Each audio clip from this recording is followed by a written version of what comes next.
Good to go? Okay. Well, welcome everyone that's at home listening, and welcome the 12 of us that are in the room. I think there's actually 18, but this is pretty cool. So I'm excited. I'm going to be giving the message to the people here in the room. So for those at home, I'm sorry that I won't be looking to your faces too much, but we got some people that braved the storm and they're here. So thank you for sitting in the first few rows. That makes it much easier for me to teach. I still hear movement in the bathroom. Does that mean we're still missing one or two? It's Katie. Okay. I think we're almost fully gathered. When you're this small of a church, you can wait for every single person that's in the bathroom, and we're good to go. All right, so we're in Matthew 24, and it's Kid Week, so the message is directed towards the kids. Speaking of which, I forgot to go grab it. Do you mind grabbing the candy, Ethan? Sorry, buddy. I'm going to wait till Ethan gets back to start the message. So, Kate, do you have a riddle or a joke for us? Knock, knock. Okay, do you have another one? Okay, Katie has books and books of riddles and jokes, and she's always telling them at home and never forgets them except in this exact moment. Preston's got one. Two things. Okay. I lifted up all your windshield wipers because they were starting to stick. Oh, nice. Thank you.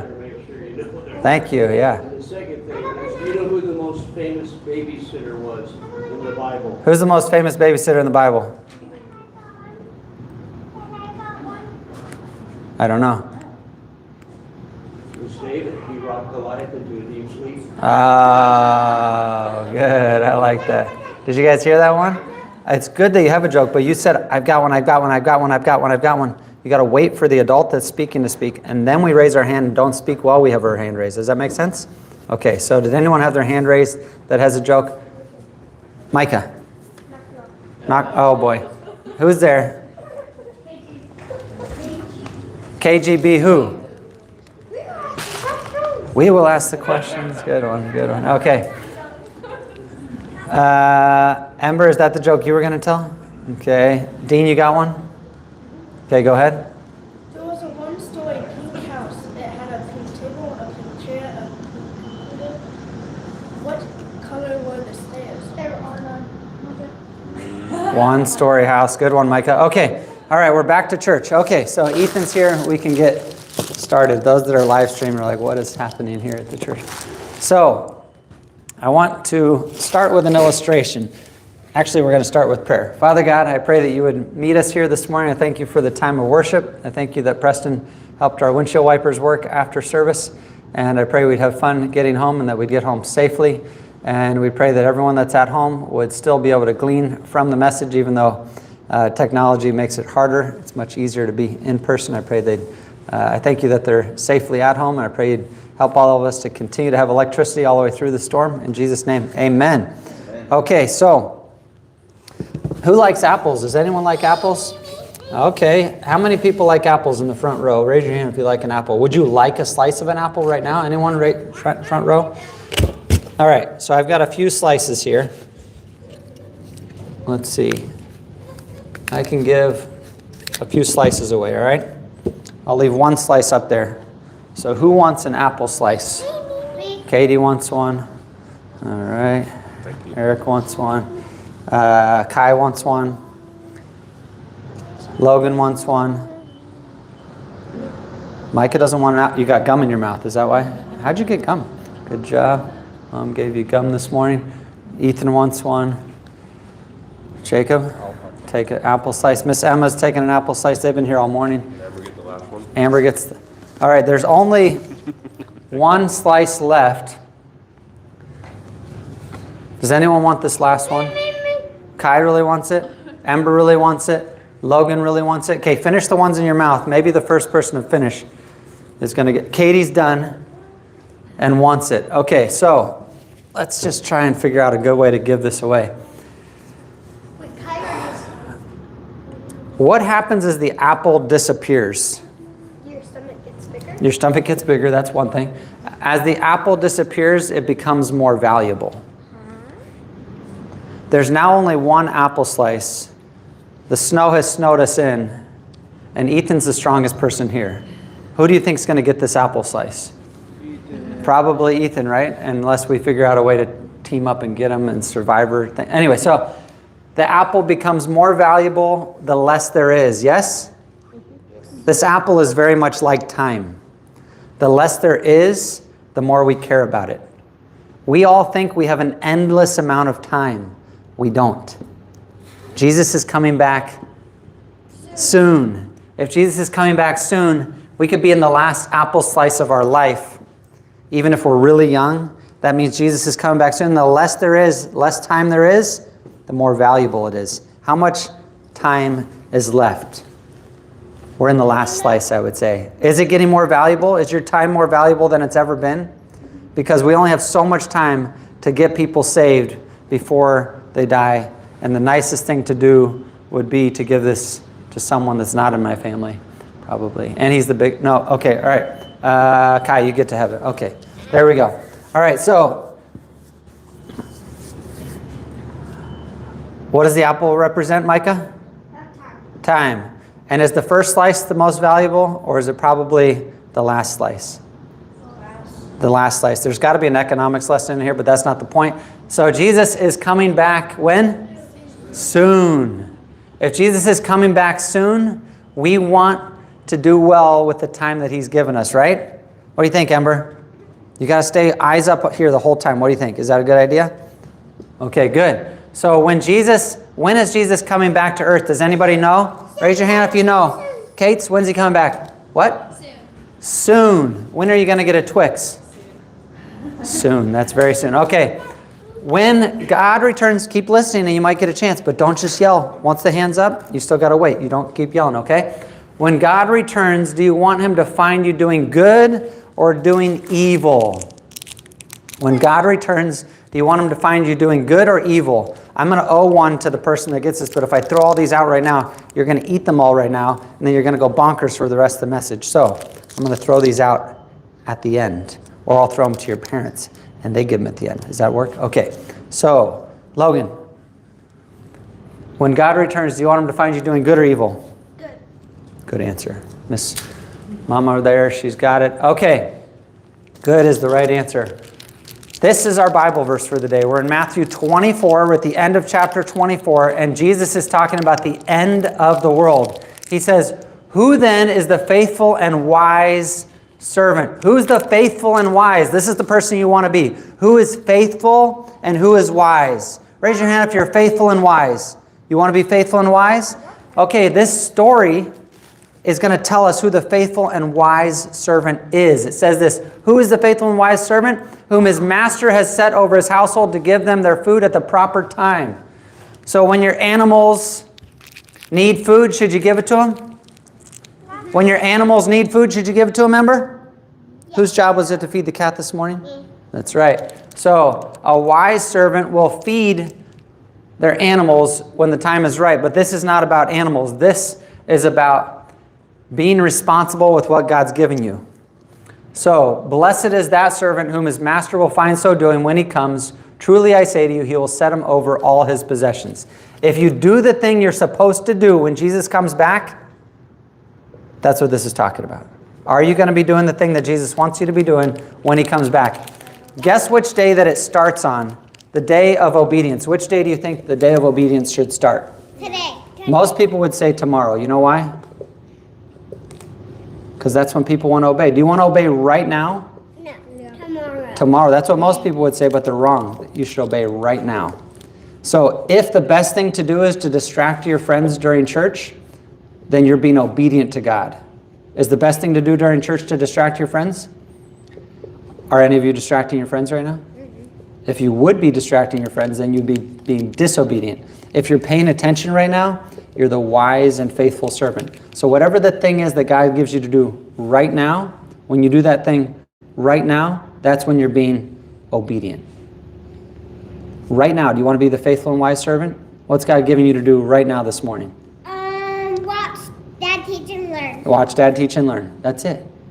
And then the next thing you do today, just obey in that moment. That's what you're supposed to do. To be a faithful and wise servant is to do what you're supposed to do with whatever he gives you. So today he's giving you a chance to study the Bible. So what should you do?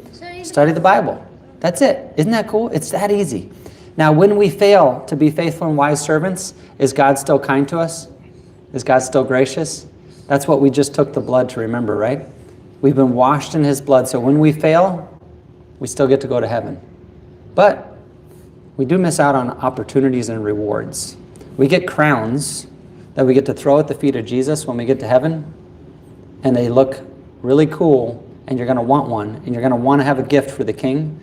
Some people will just barely make it into heaven, and others will have a crown, and others will have multiple crowns. Some want to just barely get to heaven. What you do with what you've been given, you don't have to do something amazing. You just have to do something obedient. You have to do with what God gave you what he would want you to do. So this morning, he gave you eyes. What should you do with your eyes? See. You should look up here, right? What should you do with your ears this morning? Listen to You guys know what? Yes, that's what a faithful and wise servant would do. That's one for him right there. Faithful and wise servant would listen to the message. So this is what Jesus is talking about. So in the first 3 verses, he shares about the good servant. In the last 3 verses, he shares about the bad servant. You want to be the good servant or the bad servant? All right, let's look at what a good servant would do. This is the master who went away. It's Jesus. So he's got a house, and he says, can you watch my house for me, please? Would you watch my house for me? Don't forget to feed my animals. And some people, he leaves the church. He goes, all right, I'm going to leave, but the church is mine, but I'm going to leave. Now take care of the people in the congregation. I'm going to leave Emma with you for a period of time. You're going to be leading her for a little while. Take care of her. I'm going to leave you in charge of a family, and I'm going to give you 2 kids. I need you to take care of them. Whatever the household is that he gives you, that's what you're responsible for. You're not responsible to do amazing things with your life. Our responsibility is obedience. Faithful and wise. Faithful and wise. We just want to be faithful with what he's given us. Jesus is the master of the house. He leaves, and he says, take care of it for me, okay? Every person on earth is responsible for stewarding what God has given them. This includes all people. And for people that don't know what all means, I've included a big list. It includes kids, pastors, teachers, parents, ministry leaders, and every believer entrusted with time, talent, and treasure. Which number of believers is that? All believers, yeah. Will you be a faithful and wise servant? That's our question. So Jesus went away and left us in charge of some stuff. Stuff is everything, right? He left and he went away and he left us. And what do we do with that stuff? What we do with that stuff matters. So Jesus left and he said, take care of this for me. He pulls out some keys. So some people will have keys in their life. Do any kids have keys? For the most part, just plastic fun ones. But he's giving me a truck, right?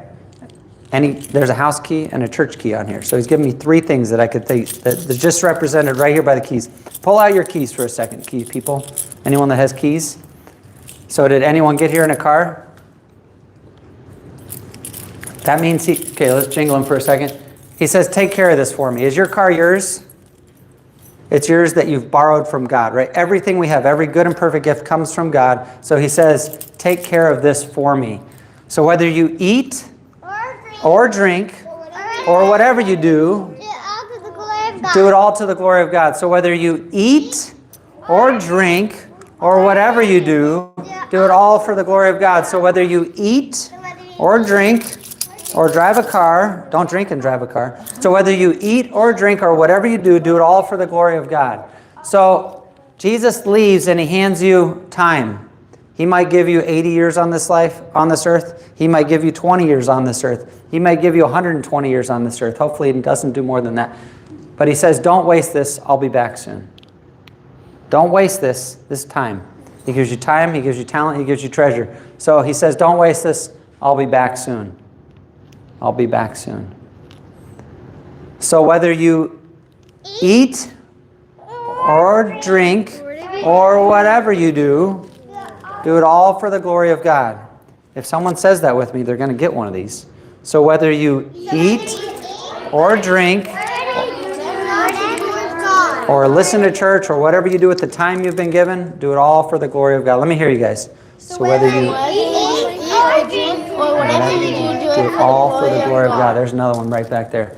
I know Shauna Mama doesn't want my kid getting more. Okay, so if you've been given some of this stuff, does anybody have any of this stuff? You know what Jesus says to do with it? Spend it well. Spend it well. Spend it well. Spend it well. So whether you eat or drink or whatever you do it all for the glory of God.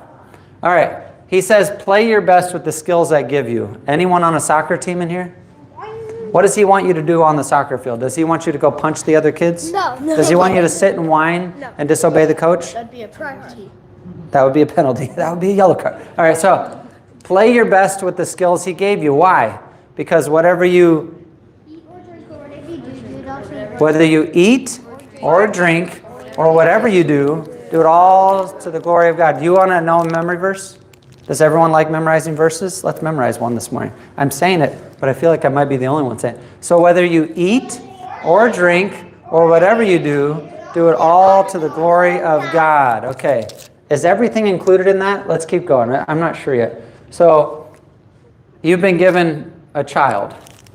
What does the Bible say about that child? Raise them well. Raise them well. Why? Because whether you eat or drink or whatever you do, raising a kid, do it all for the glory of God. Good. All right, now Jesus also gives each kid parents. You see? He's giving, those are parents, and he's giving them to the kid. This is the best AI I could come up with. So you've been given some parents. You want to hold your parents? Yeah. See, like that? Is that funny? Here's your parents. Bloop. And you're like, oh, that's weird. All right, so what does it say about your parents? What should you do with them? Obey them. So whether you eat or drink or whatever you do all to the glory of God. Good. If you're faithful in little, when you were here on Wednesday, you know what this verse is. If you're faithful in little things, God will put you in charge of big things. And if you're dishonest in little things, you won't be honest with greater responsibilities, so you won't be given greater responsibilities. So then each of us will give an account of himself to God. Is everyone going to tell God, hey, here's what I did with the keys you gave me. Here's what I did with the wife you gave me. Here's what I did with the parents you gave me. Here's what I did with the kids you gave me. Here's what I did with the soccer ball you gave me. Here's what I did with that Sunday morning you gave me. Here's what I did with the four-wheel drive you gave me. I offered to drive people to church with it. Each of us is going to give an account of himself to God. So whether you eat or drink or whatever you do it all to the glory of God. Now, when Jesus left, did he leave us in charge of some stuff? Yep, he did. What happens if we do a good job with the stuff he gives us? God gives us more. Good answer. God gives us bigger stuff. More stuff. Yeah, we get to be in charge of even more stuff. What happens if we do a good job with the stuff he gives us?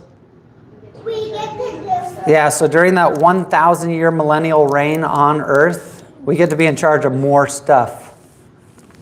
That's kind of cool, right? So we get rewarded. What happens if we do a good job with the stuff he gives us? Say we get rewarded. How do we get rewarded? We get to be in charge of even more stuff. I know at least one of my kids loves to be in charge of stuff. All right, so truly I say to you, he will set him over all his possessions. So when the master leaves, Jesus left the earth and he left us with some of the stuff that he left here, right? He says, here's what I need you to do with your little brother. I need you to do your very best being a big brother. That's your responsibility. And you know what you're supposed to do as a little brother? Be the best little brother you can be. Yeah, you don't want to be a mean little brother. Kai, what are you supposed to do with the stuff God gave you? Be nice with it. That's good. Okay. What is the best way to be a good servant? Obey. To do good deeds with our time, talent, and treasure. So what are some ways we can show our good deeds? By kind of word. Say by being kind, By being kind. humble, and patient. How do I know we should all be kind, humble, and patient? How do I know that? Colossians 3:12. How'd you know that, Case? What's that say?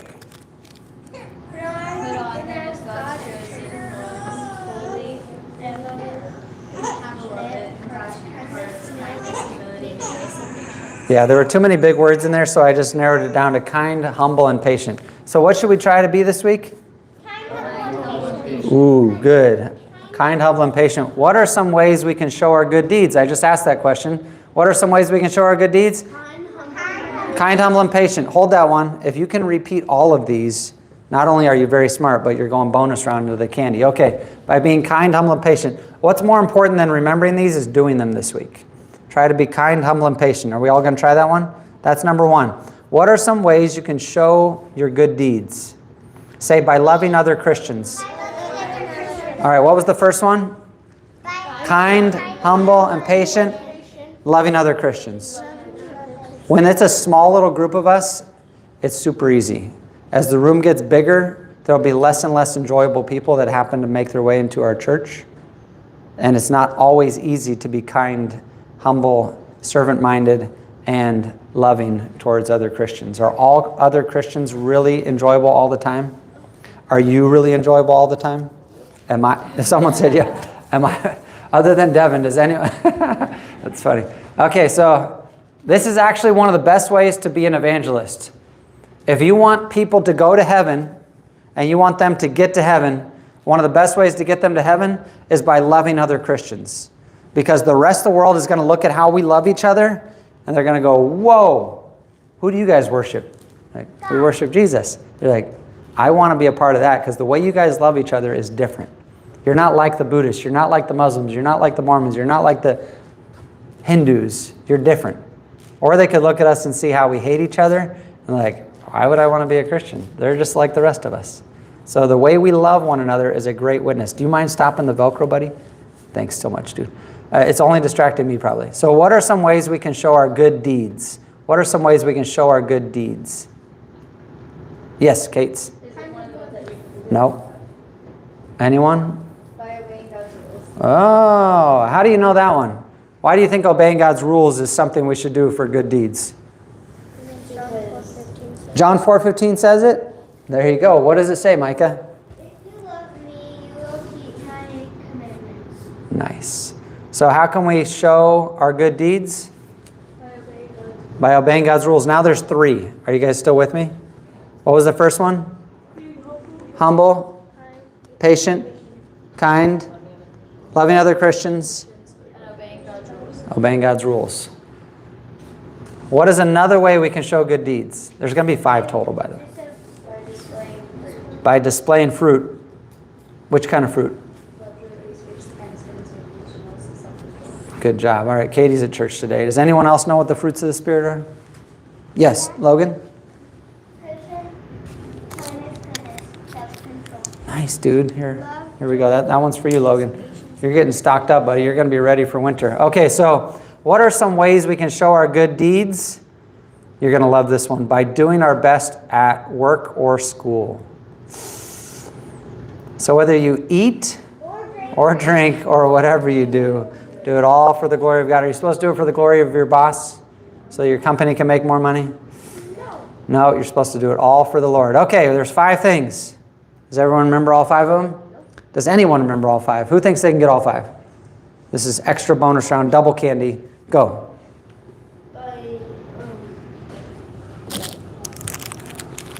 Say by being kind, humble, and patient. By being kind, humble, and patient. Good. By being Christian. Loving other Christians.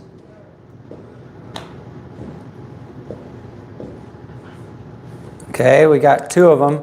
Does anyone think they can get all 3? How about 4 or 5? Kind, humble, and patient. Yes? Loving other Christians. Good. Do the best at your schoolwork and obeying your parents. Ooh, that's pretty good. Do you see all 5 of them right here? All right, does anybody think they can get them? Kate's, go ahead. Be kind, humble, patient. Okay. Loving other Christians. Okay. Obeying God's rules. Yes? Displaying fruit like the fruits of the Spirit. Yes? And by doing your best at work or school. Ooh, double bonus. Ooh, softball catch. Good job. All right. So what will happen to non-Christians when Jesus returns? Go to hell. You were answering the question. I got you. Okay, so they will be punished. They will be punished. What will happen to non-Christians when Jesus comes out? They get a permanent timeout. It's not going to be a fun timeout in the corner. It's going to be a permanent timeout. Does this kid look like he's having fun? What happens to non-Christians when Jesus comes back? Get permanent timeout. A permanent timeout. That's a nice way to put it. Yep. So this is what the Bible says, and it's a lot more intense than a permanent timeout. You guys ready? So we talked about the good servant already. Now we're talking about the not good servant. But if that wicked servant says to himself, my master is delayed. Is Jesus ever coming back? My master is delayed, and begins to beat his fellow servants and eats and drinks with drunkards.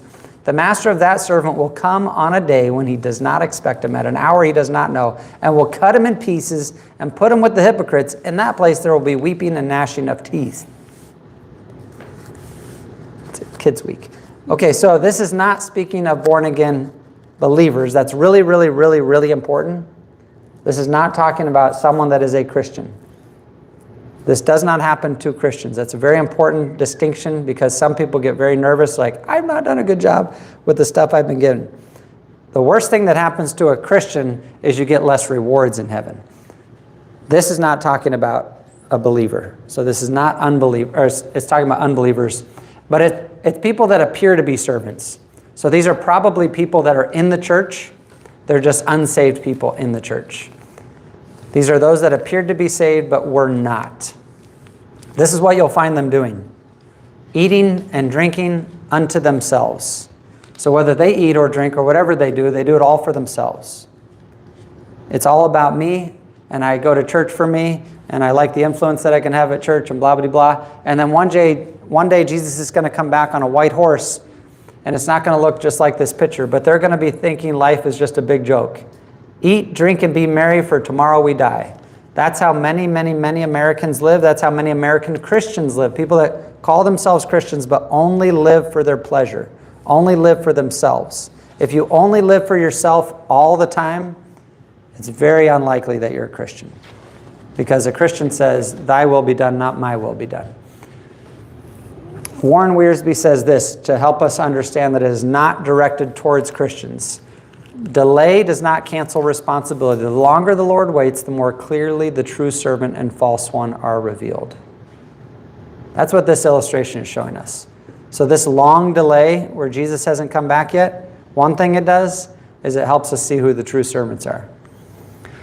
It reminds me of the COVID breakdown. If you remember how life changed after COVID, where there was everyone that went to church, and then there were those that went to church after COVID. It was this very interesting dynamic shift in Christianity. I saw people that I had thought were believers, and the things that they said and did during the COVID time period, that couple-year period, helped me to see their fruit more clearly, and I still don't know whether they were saved or unsaved, but it made it look like they may not be. And it was one of those helpful defining things. Time is one of those helpful defining things. The more time you've been given, the more responsibility you've given, and you go, oh, look at what they did with the extra time they were given. They didn't spend it very well. And as time goes on, the longer someone is on this earth, the more they become like their true self. If you meet an old person that was grumpy when they were 40, you don't want to meet them when they're 80. Have you ever met an 80-year-old that was extremely grumpy? They were always grumpy. They just had more time to get better at being grumpy. So by the time they get to 80, they're professional grumpy people. Right? If you give them eternity isolated, however hell looks, imagine what they become like all by themselves. So you just become more of that. So Dr. J. Vernon McGee says it this way. This is not a believer losing salvation. This is a professing servant who is unmasked. He was in the house, but he was never of the family. Can a saved person become unsaved? Can a Christian become a non-Christian? Nope. Once saved, always saved. How do we know that? Anyone know how we know that? Adults are allowed to answer too. Because God said so. Where does he say it? John 10:28 says, I give them eternal life, and they will never perish, and no one will snatch them out of my hand. Listen to this, guys. We've said this before. Kai, come here. This is a Christian, okay? Can you see the Christian? It's not actually a Christian. What is it actually? Okay. Yep, you're right. But now it's a Christian, and this is God's hand, okay? Do you think you can get this out of my hand? No. Why not? No. You can't, right?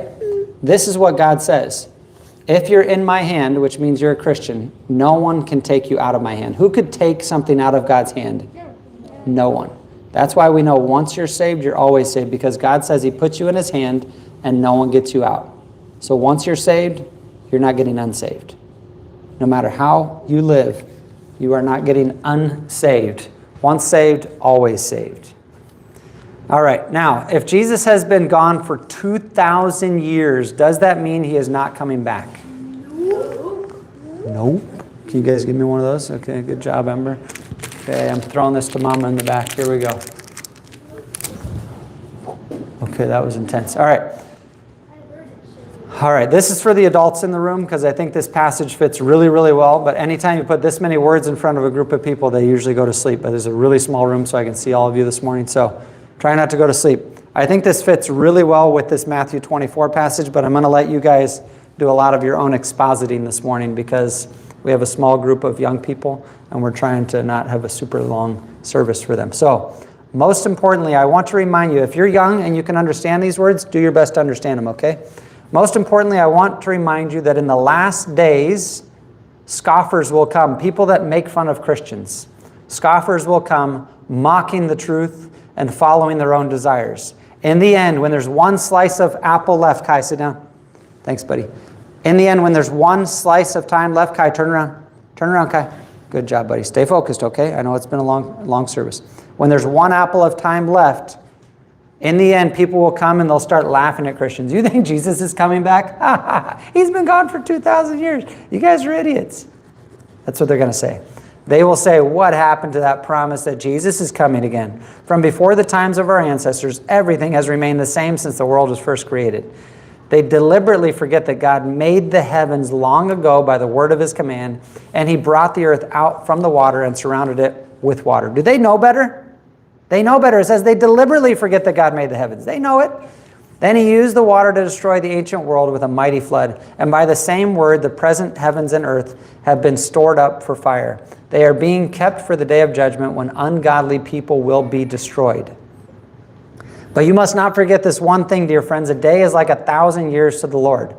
Ember, how long does a day feel sometimes? Does a day feel fast sometimes and sometimes short? For God, one day is like 1,000 years. It's like 1,000 years goes by like that for him. Because he's been here forever. And he will always be here. Forever. 1,000 years like a day. To a little kid, 1 minute feels like an hour for an adult. To God, 1,000 years, it's a day. The Lord isn't really being slow about his promise, as some people think. No, he is being patient for your sake. He does not want anyone to be destroyed, but wants everyone to repent. But the day of the Lord will come as unexpectedly as a thief. Then the heavens will pass away with a terrible noise, and the very elements themselves will disappear in fire, and the earth and everything on it will be found to deserve judgment. When it's over, judgment's coming fast, and it's going to be really scary for those that are still here that aren't saved. Why hasn't Jesus come back yet? Does anyone know why Jesus hasn't come back yet? Because it's funny. Because 1,000 years is like a day? That's a great answer, Kai. Is it hasn't been soon yet? It hasn't been soon yet? That's good. I love that. Yes. It's warming up. He's warming up. He's just like a batter that's coming up to bat. He's warming up. Kate's? He's allowing the most time possible to let everyone be saved. Yes. Katie has the answer that our passage just said. He is patiently waiting so that even more people can get into heaven. Why hasn't Jesus come back yet, Micah? He is patiently waiting so that even more people can get in. Yeah, say it in your own words. Why hasn't Jesus come back yet? Because he's waiting until people. Is he patient? Is he like, I'm not coming back until this guy gets saved. I'm not coming back till that guy gets saved. Now I'm not going to come back till that guy gets saved. Now I'm not going to come back until... That's patient, right? He's waiting and waiting and waiting. So he is being patient so that even more people can get into heaven. So what phrase would he be living by then, right? Make heaven crowded. And who said that one? Charlie Kirk. At least he made it famous. So Charlie Kirk, according to this post, Charlie Kirk's life mission was to make heaven crowded and to keep us awake while we wait for the bus. I think that summarizes Matthew chapter 24 pretty well. We've been talking about be awake. He's coming back soon. Stay awake. Watch out. He's coming like a thief. Stay awake. Why hasn't he come back yet? Because he's patiently waiting until the last person gets saved. And when the last person gets saved, he's coming back. Isn't that nice of him? Even the people that are mocking him, he's like, oh, wait. I know you're going to get saved. It's going to take till... But none of us is guaranteed tomorrow. We don't want to wait till tomorrow to decide to get into heaven. Today is the day of salvation. Can you do enough good deeds to get into heaven? No. Can you do enough good things to get into heaven? Nope. When is Jesus coming back to earth? Soon. This is our review, guys. When is Jesus coming back to earth? Soon. Now we can give candy directly to you because the sugar goes to your parents now. All right. When is Jesus coming back? Okay. When God returns, do you want him to find you doing good or evil? Good. Good. Okay. When Jesus left, did he leave us in charge of some stuff? Yes. Yep. Okay. What happens if we do a good job with the stuff he gives us, Kates? We get to be in charge of more stuff. We get to be in charge of more stuff. Who doesn't want to be in charge of more stuff? We get rewarded, right? Okay. What is the best way to be a good servant? There's 5 things. Does anyone remember them? What is the best way to be a good servant? Anyone remember any of them? Ember? To do good at homework. Say to do good deeds with your time, talent, and treasure. Do good things with your time, talent, and treasure. Good job, Bergie. Good. Okay. What are some ways we can show our good deeds? Say by being kind, humble, and patient. Good. What are some good ways? By loving other Christians. Good job, Ember. Here you go. And what are some ways we can show our good deeds? Say by obeying God's rules. Okay, good. And what are some ways we can show our good deeds? Say by displaying fruit. By displaying fruit. Okay, go ahead, Micah. To do a good job with your homework, that's close enough. By doing our best at work or school. Okay, so by being kind, humble, patient, by loving other Christians, by obeying God's rules, by displaying fruit, by doing our best at work or school. What will happen to non-Christians when Jesus returns? They will get a lot of work. What did you say? Permanent time out. Yes, I like that our adults are still hearing too. Good. They will be punished. Can a saved person become unsaved? Can a saved person, a Christian, become an unsaved person? Yeah. Nope. I don't know if Sharky knows. Let's ask Sharky. Sharky, do you know? Nope. Okay, good. And if Jesus has been gone for 2,000 years, does that mean he is not coming back? Mr. Jacob, do you want to... Does it mean he's not coming back? Nope. Okay, so there you go. And why hasn't Jesus come back yet? Does anyone know why he hasn't come back yet? Because he wants as many people as he can to be in heaven. Yes, great answer. Should we want the same thing Jesus wants? Yeah, so we got to be patient with the unsaved, right? All right, so can you do enough good deeds to get into heaven? Nope. I think Mr. Devin probably needs some candy. No, there we go. All right, good. And that's enough for today. So we'll close in prayer and we'll head on out, okay? Father God, I thank